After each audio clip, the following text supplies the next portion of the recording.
નમસ્કાર ખેડૂત મિત્રો, હું ભાવિન પટેલ. તમે જોઈ રહ્યા છો ખેડૂત સફર ગુજરાત. તો ખેડૂત મિત્રો, તમારા માટે હું દરેક વખતે અમારા વિડીયોની અંદર નવી નવી માહિતી લઈને આવતું જ રહું છું. તો આજે આપણે તમાકુ વિશેની પૂરી માહિતી લેવાની છે. આપણે તમાકુનો તો ઘણા વિડીયો બનાવ્યા.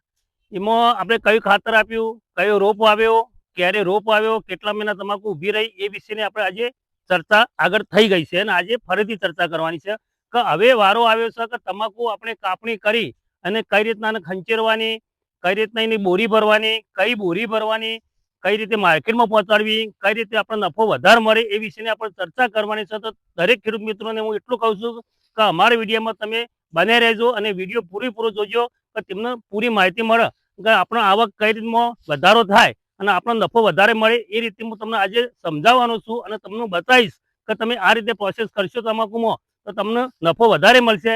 તો આ વખતે તો ઘણા ચોમાસા આવી ગયા, વરસાદ પણ આવી ગયો અને 3 થી 4 તો માવઠો આવી ગયો, એટલે તમાકુ તો દરેક ખેડૂતો નુકસાનીમાં વારો ભોગવવાનો આવ્યો જ છે. તો ખેડૂત મિત્રો, હું તમને એમ કહેવા માંગુ છું કે મેં આ મારી તમાકુ રહી આમ તો 120 દિવસે પાકતી હોય છે, પણ આજે 150 દિવસ સુધી મેં તમાકુને ઊભી રાખી. તમાકુમાં એટલે કે એટલા માટે મેં ઊભી રાખી કે વાતાવરણમાં આપણે અંબાલાલની આગાહી આવી જ જતી હતી કે ભાઈ આજે વરસાદ આવશે, અઠવાડિયામાં વરસાદ આવશે. તો અમે થોડી તમાકુમાં દિવસો વધારે લાયા અને તમાકુની પ્રોસેસ સારી રીતે કરી અને અત્યારે તમે જોઈ શકો કે અમારી તમાકુ કેટલી સુંદર. તમે હું તમાકુનો પૂરેપૂરો તમને વિડીયો બનાવો અને કઈ રીતના વેચવાની એ વિશે તમને પૂરી માહિતી આપવાની. તો ખેડૂત મિત્રો, તમે આ વિડીયોમાં બન્યા રહેજો. તમે આ જોઈ શકો કે આ તમાકુના કાપે 10 દિવસ થઈ ગયા અને આ તમાકુ એના એમના પડી રાખી હતી અમે, અત્યારે સુકાઈ ગયા. તો તમાકુ તમારે આ રીતના પડી હોય તો હવે એને કઈ રીતના ખંચેરવા માટે આપણે એની જગ્યાએ પહોંચાડવાની એ તમને બતાવું કે અમારા જે સ્ટાફની અંદર 2 માણસ છે કે 4 માણસ હોય, અમારા અલગ અલગ જગ્યાએથી માણસો છે. તો એ માણસો આ પોટલાની અંદર આપણે જે ભારા બોધી અને અહીંયા લાવતા હોય ખળાની અંદર અને એમાં ખંચેરવાની પ્રોસેસ થતી હોય, તમે જોઈ શકો. તો મિત્રો, તમે આ જોઈ શકો કે આ ખેતરમાં તમાકુ પડી એમાં આ બેન રહ્યા એ તમાકુ સૂકી સૂકી તમાકુ બધી લઈ અને આ પોટલાની અંદર આગળી અને આ પોટલો બોધી દેવામાં આવે. લાવો હું તમને બતાવી દઉં કઈ રીતના બોધવાનું હોય.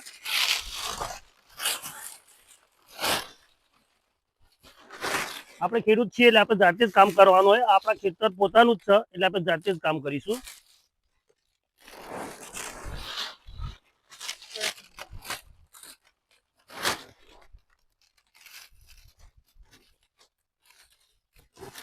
મને ઉપડાવી મૂકી લેજો. તો મિત્રો, આ રીતે આપણે ત્યાં આપણા ખડાની અંદર જે ખંચેરતા હોય ને તે આપણા તમાકુના પોટલા લઈને ત્યાં જવાનું હોય. તમને હું બતાવું કે તમાકુ કઈ રીતના ખંચેરવાની હોય.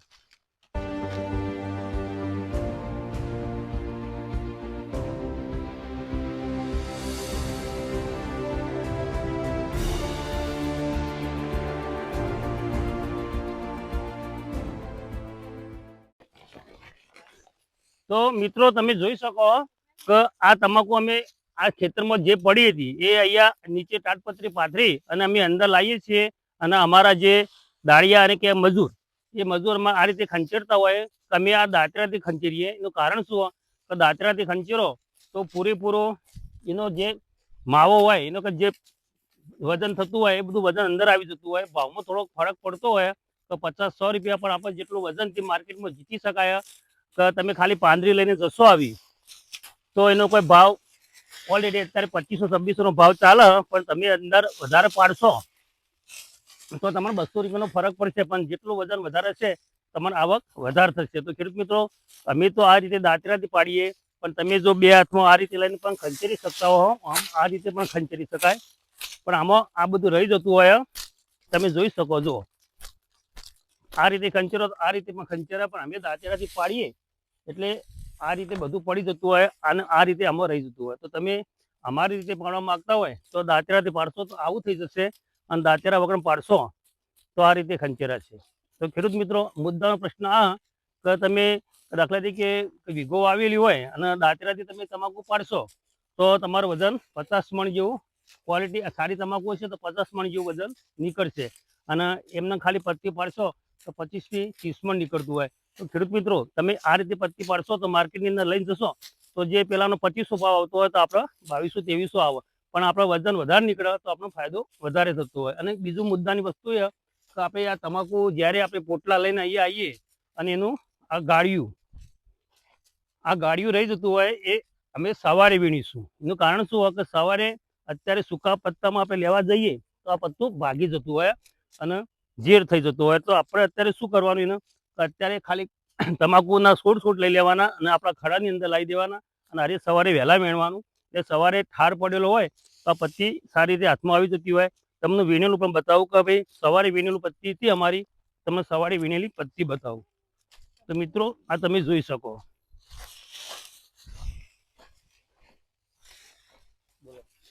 તો મિત્રો તમે જોઈ શકો કે આ જે સવારે હું તમને કહ્યું કે અત્યારે આપણે છોડ લઈ લઈશું અને નીચે પત્તી રહી જતી હોય એને ગાળિયું કહેવામાં આવે. તે અમે આ ગાળિયું સવારે વીણવામાં આવે. આપણે સવારે વીણીએ તો ઠાર પડેલો હોય તો આપણા શરીરે હાથમાં આવી જતું હોય અને આપણે એનું માલનું પૂરેપૂરો આપણે સંગ્રહ કરી લઈ શકતા હોઈએ અને બધું વીણી અને ભેગું કરી શકતા હોઈએ. હવે આને સીધો પહેલા નંબરનો માલ કહેવામાં આવે જે ખંચેરીની પત્તી પડતી હોય એને અને ગાળિયું કહેવામાં આવે. અને આ પણ તમાકુની અંદર કોઈ વસ્તુ એવું નથી હોતું કે એનું વેચાણ નથી થતું અને લાડિયું કહેવામાં આવે. લાડિયું આ વીઘા પર તમારે 2200-2500 પર વીઘે લેતા હોય વેપારીઓ અને આની શીંકણી બનતી હોય અને પેલા 135ના માવા આપણે ખાતા હોઈએ ને એ બનતા હોય. તો મિત્રો તમને તો ખેડૂત મિત્રોને તો ખબર જ હશે કે ભાઈ આ તમાકુ સારી ક્વોલિટીની હોય એનો ભાવ ઊંચો આવતો હોય.